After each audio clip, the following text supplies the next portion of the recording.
اللہ تعالیٰ کے لیے غور و فکر کی اقسام۔ جو فکر اللہ تعالیٰ کے لیے ہوتی ہے اس کی چند قسمیں ہیں۔ اول یہ کہ اللہ تعالیٰ کی نازل کی ہوئی آیتوں پر غور و تدبر کیا جائے، آیتوں اور آیتوں کی مراد پوری عقل و بصیرت کے ساتھ سمجھنے کی کوشش کی جائے، فہم و ادراک سے کام لیا جائے، اور حقیقت بھی یہ ہے کہ اللہ نے قرآن اتارا بھی اسی لیے ہے کہ اس پر غور و تدبر کیا جائے، سمجھا جائے۔ محض تلاوت کے لیے نہیں اتارا، بلکہ تلاوت بھی اسی لیے لازم کی گئی ہے کہ یہ فہم و ادراک کا ذریعہ ہے۔ چنانچہ بعض سلف صالحین کا قول ہے، قرآن اس لیے اتارا گیا ہے کہ اس پر عمل کیا جائے، لہذا تم عمل کے لیے تلاوت کرو۔ دوم یہ کہ اللہ کے مشہود یعنی روزمرہ مشاہدے سے گزرنے والی نشانیوں پر غور و تدبر کیا جائے۔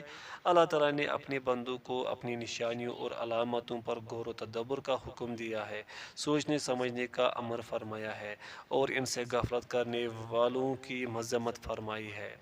سوم اللہ کی بخششوں اور اس کی احسانات پر غور و تدبر کیا جائے کہ اس نے اپنے بندوں پر کیسے کیسے احسانات و انعامات کیے ہیں، اور اس کی مغفرت و رحمت اور حلم و بردباری کسی قدر وسیع اور ہمہ گیر ہے۔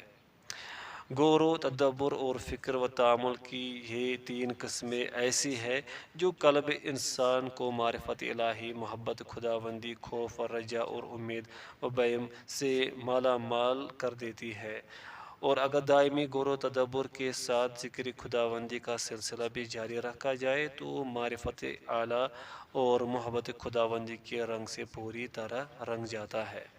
چہارم یہ کہ عیوب نفس، آفات نفس اور عیوب عمل پر غور و تدبر کیا جائے۔ یہ غور و تدبر نہایت نفع بخش ہے۔ دنیا و آخرت کی بڑی بڑی بلائیاں اس سے وابستہ ہیں۔ یہ غور و تدبر ہر قسم کی خیر و فلاح کا دروازہ ہے۔ یہ غور و تدبر نفس امارہ کی قوتوں کو پاش پاش کر دیتا ہے۔ اس سے نفس امارہ اس قدر بے بس ہو جاتا ہے کہ برائیوں کے حکم سے اسے رک جانا پڑتا ہے، اور جب نفس امارہ ٹوٹ گیا تو پھر نفس مطمئنہ اطمینان و خوش عیشی سے اپنا وقت گزارتا ہے، اور ہر طرح خوش عیشی کے ثمرات سے مستفید ہوتا ہے، اور حکم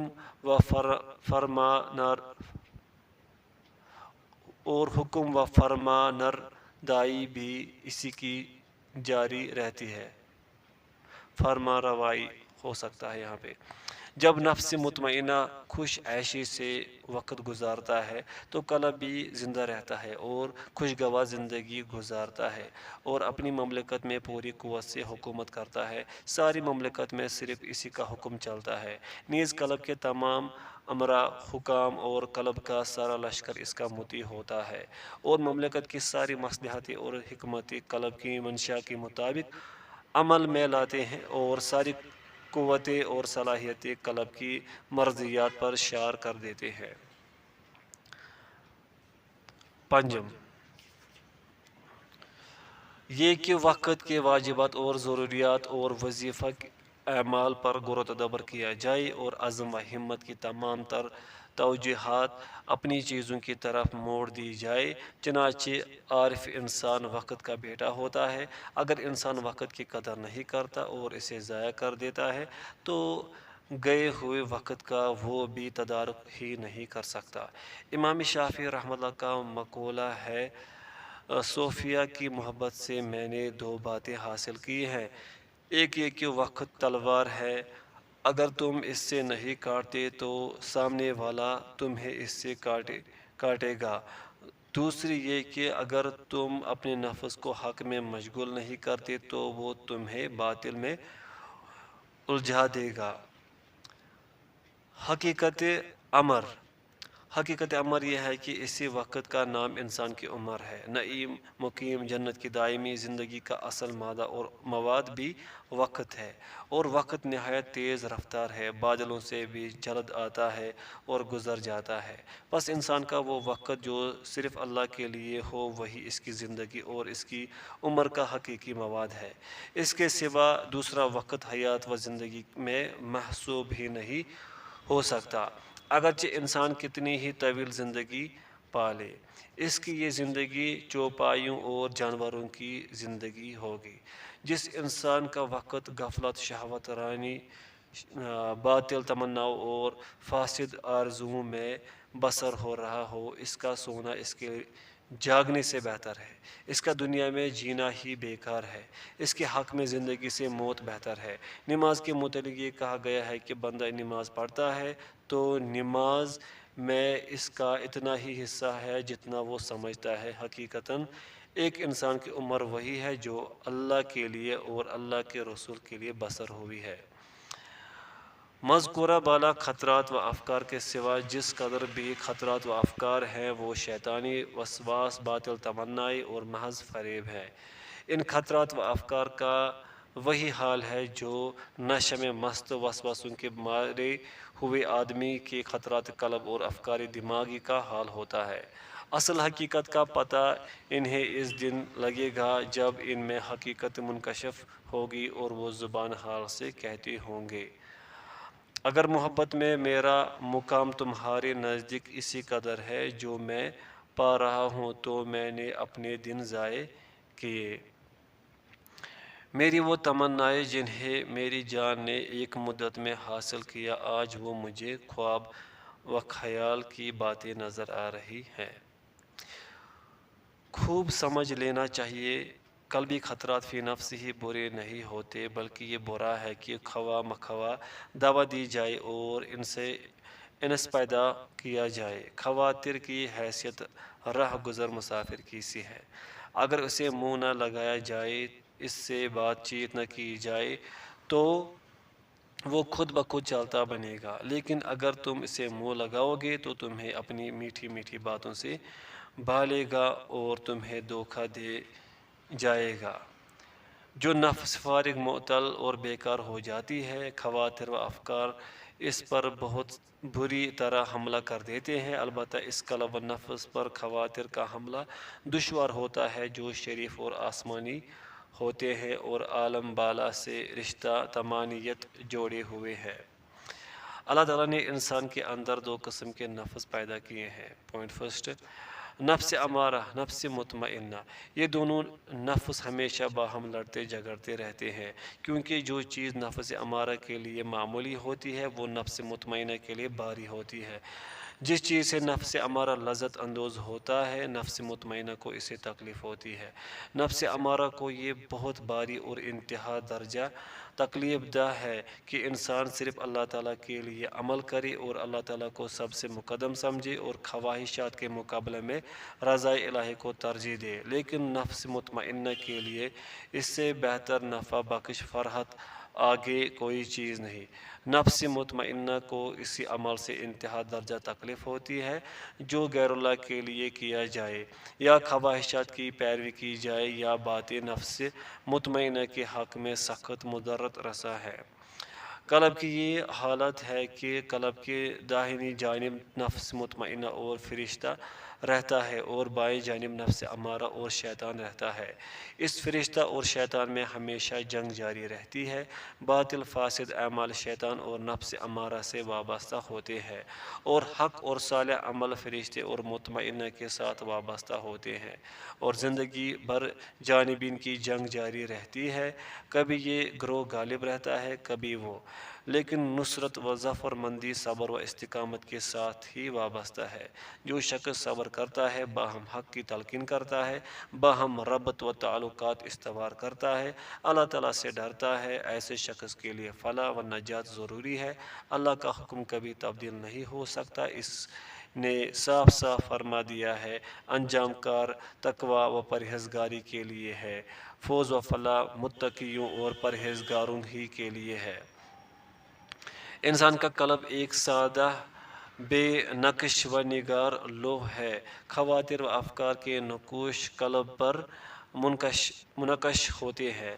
جس قسم کے خواتر و افکار ہوں گے اسی قسم کے نقوش منقش ہوں گے۔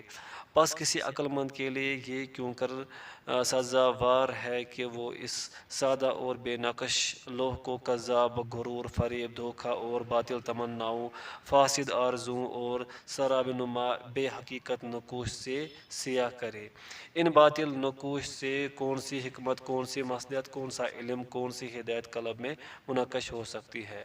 اگر انسان چاہتا ہے کہ ان نقوش کے ساتھ علم و حکمت اور رشد و ہدایت کے نقوش قلب پر منقش کرے تو اس کے معنی یہ ہوتے ہیں کہ ایک سیاہ لوح پر علم نافع کے نقوش لکھ رہا ہے جس سے کوئی فائدہ نہیں۔ قلب اگر خواتر رویہ سے پاک نہیں ہے تو اس میں مفید خواتر، مفید افکار جگہ ہی نہیں پا سکتے۔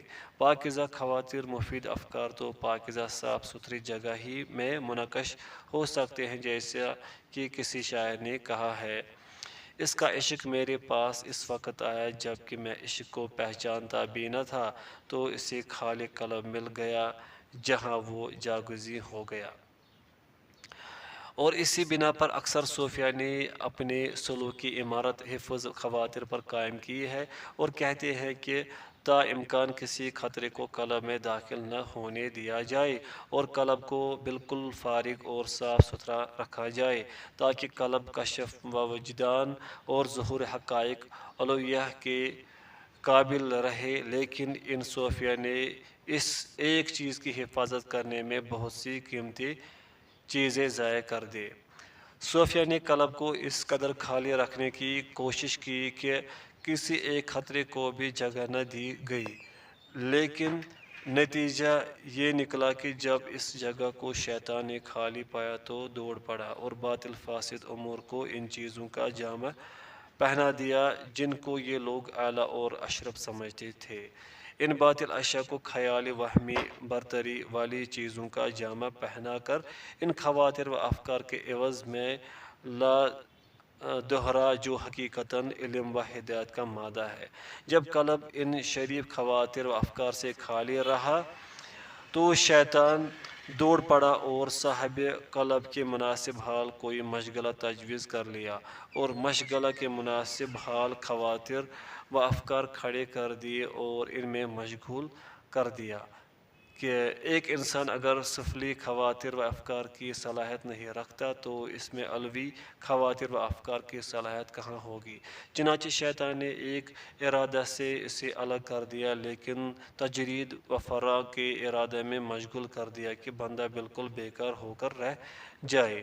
در حقیقت موجب صلاح و فلاح وہ ارادہ ہے جو اس کے قلب پر اپنی حکومت قائم کر کے اسے عملی زندگی عطا کرے، اور یہ وہی ارادہ ہو سکتا ہے جو اللہ کے دینی امری مراد کو پورا کر سکے، جو اللہ کو محبوب و پسندیدہ ہے اور جس سے اس کی رضامندی وابستہ ہے، اور وہی ہے جو قلب کو اور قلب کی ساری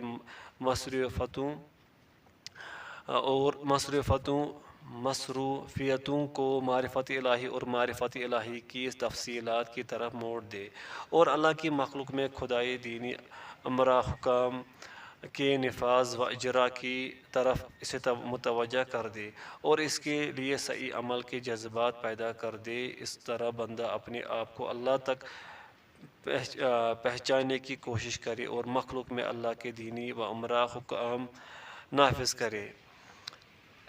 نافذ کرے۔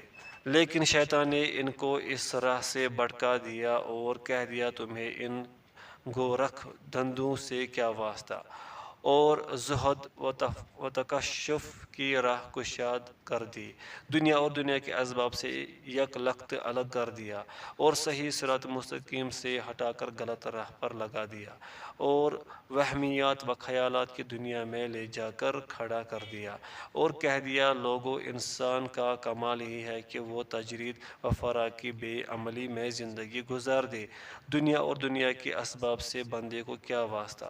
افسوس صد افسوس بندے کا کمال تو یہی ہے کہ خواطر و ارادت کے ذریعے بندہ اپنے قلب اور باطن کی صفائی کرے، دنیا والوں کی پرواہ نہ کرتے ہوئے پروردگار عالم کی رضامندی حاصل کرنے میں اپنے خواطر و ارادوں کو کام میں لائے۔ ان طریقوں اور راستوں پر غور و تدبر کرنا جو اللہ تک پہنچاتے ہیں۔ پس کامل ترین انسان وہ ہے جس کے خواطر و افکار اور ارادے بے شمار ہوں لیکن وہ صرف پروردگار عالم کی رضامندی کے لیے ہوں، اور ناقص ترین انسان وہ ہے جس کے خواطر و افکار اور ارادے بے شمار ہوں لیکن وہ حظ نفس اور خواہشات کے لیے ہوں۔ واللہ المستعان۔ یہ دیکھو سیدنا فاروق رضی اللہ عنہ ہے، آپ کے خواطر و افکار کی کس قدر کثیر وافر ہوتے تھے لیکن وہ محض رضا الہی کے محتاط ہوتے تھے۔ آپ کے خواطر و افکار اس قدر وافر ہوتے تھے کہ باہم ٹکراتے تھے۔ بعض اوقات یہ خواطر و افکار نماز کی حالت میں آپ پر مستولا ہو جاتے تھے اور آپ نماز ہی کے اندر ان سے کام لیتے تھے، اپنی نماز میں وہ مجاہدین کا لشکر ترتیب دیتے تھے۔ صحیح البخاری۔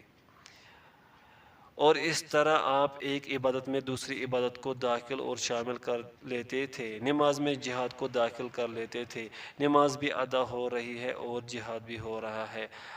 اللہ تداخل عبادت فی العبادات کی کیا بہترین صورت ہے۔ یہ عزیز و شریف دروازہ اسی کے لیے واہ ہوتا ہے جو صادق القول حاذق القلب ہوتا ہے، علم و بصیرت سے آراستہ ہوتا ہے، عالی حوصلہ آور اور بلند ہمت ہوتا ہے۔ وہ ان امور میں اس قدر مہارت رکھتا ہو کہ ایک عبادت میں داخل اور شامل ہونے کے بعد وہ بہت سی عبادتیں اس کے اندر کس طرح داخل کر سکتا ہے اور اس میں کس طرح وہ کامیاب ہو سکتا ہے۔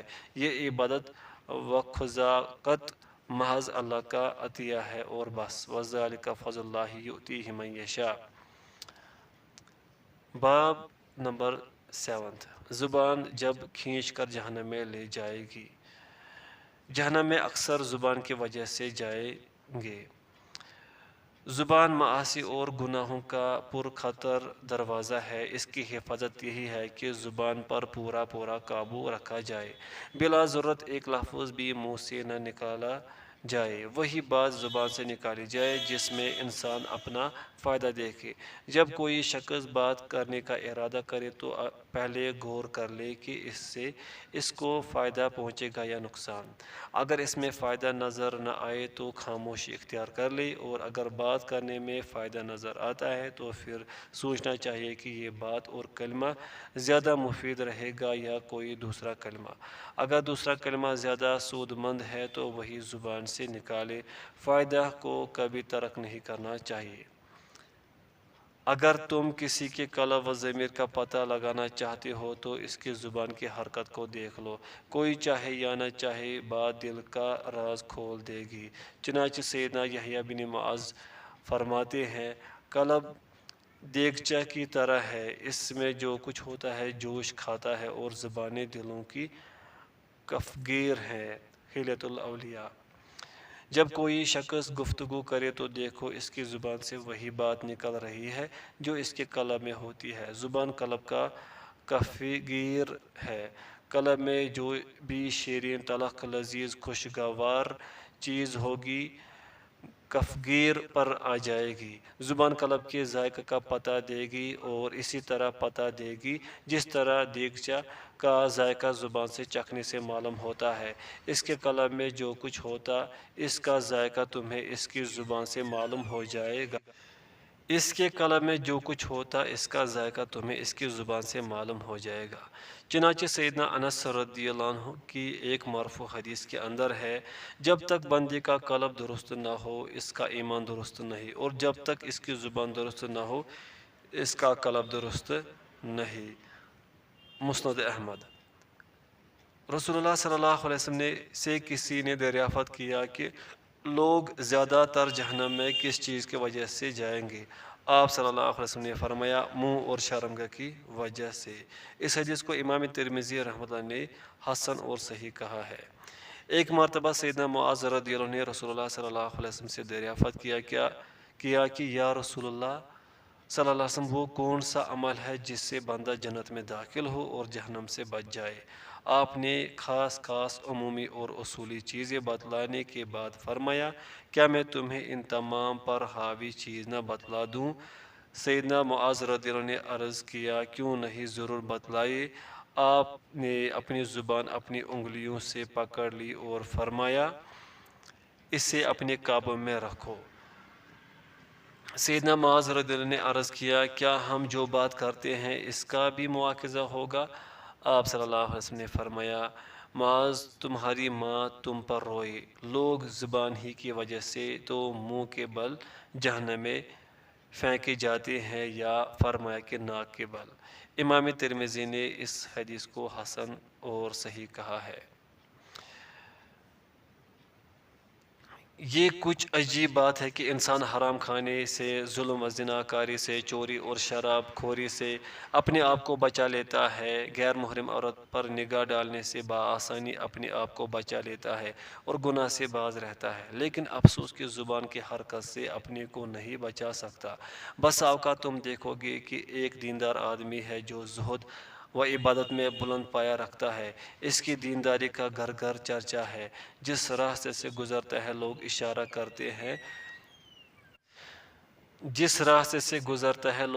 کرتے ہیں کہ فلاں بزرگ تشریف لے جا رہے ہیں۔ ان تمام باتوں کے ہوتے ہوئے ان کو اپنی زبان پر قابو نہیں ہوتا، نہایت بے باکی اور لاپرواہی سے اس کی زبان سے ایسے الفاظ نکلتے ہیں جس سے اللہ تعالیٰ سخت ناراض ہوتا ہے۔ بسا اوقات ایسا لفظ، ایسا کلمہ اس کی زبان سے نکلتا ہے جو اسے اس کے مقام سے اتنی دور پھینک دیتا ہے جس کا فاصلہ مشرق و مغرب کی طرح ہوتا ہے۔ سنن ترمذی، صحیح البخاری و صحیح مسلم۔ بہت سے متورک پرہیزگار آدمیوں کو تم دیکھو گے کہ وہ فواحش، فسق و فجور، ظلم و جور سے بہت دور رہتے ہیں، لیکن زبان بے سوچے سمجھے نہایت لاپرواہی سے چلتی ہی رہتی ہے۔